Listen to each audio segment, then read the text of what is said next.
Hi, and welcome to day 6 of our challenge. I hope that the stretching exercises felt good on your body, but today we are going to work a little bit on strength.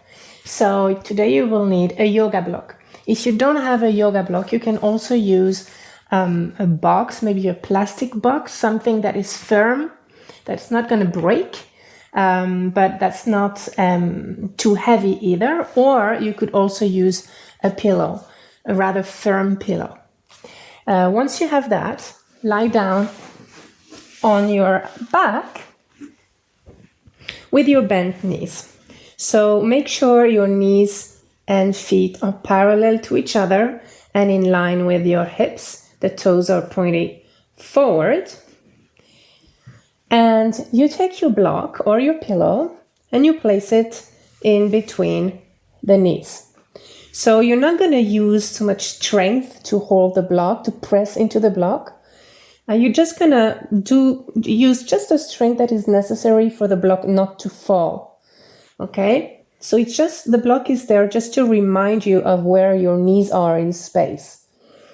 And also it will activate in a very, very, very subtle and gentle way your adductors, the muscle on the inside of your legs, your inner thighs. But again, don't press, just hold.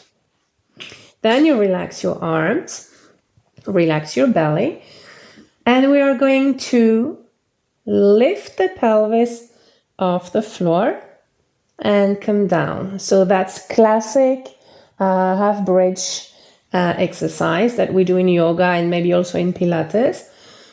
When we do so, very often students are asked to tuck the belly in and roll the pelvis backwards while they lift.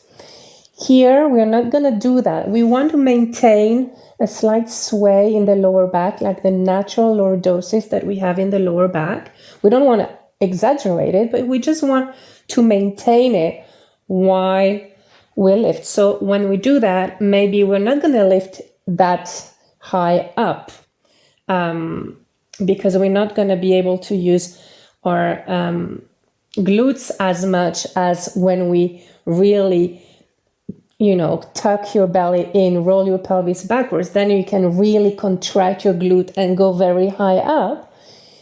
If you want to keep the natural lordosis, then your glutes are not going to be able to contract that much.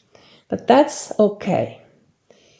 We don't need that. We want to keep the integrity of our natural, neutral pelvis position and the position of our spine when we do this exercise.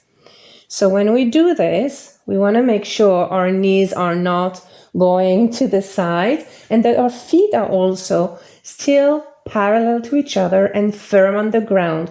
So the weight is evenly distributed on both feet. Continue going up and down, up and down. Feel that both sides are working. If you feel they're not working in a symmetric way, try to adjust, to correct this. Bring your attention to the part you feel is not working the same way or as much. Maybe one hip doesn't come as much as far up as the other. Try to adjust that. Now I'm doing far more than 10 repetitions, but if you did 10 and took a break, that would be fine. And then you can repeat twice more. And when you do that exercise, you want to make sure that your shoulders are relaxed and your neck is relaxed and your belly too. You're just using the muscles around your hips. So experiment a little bit more with that at home. And I'll see you tomorrow for day 7. Bye.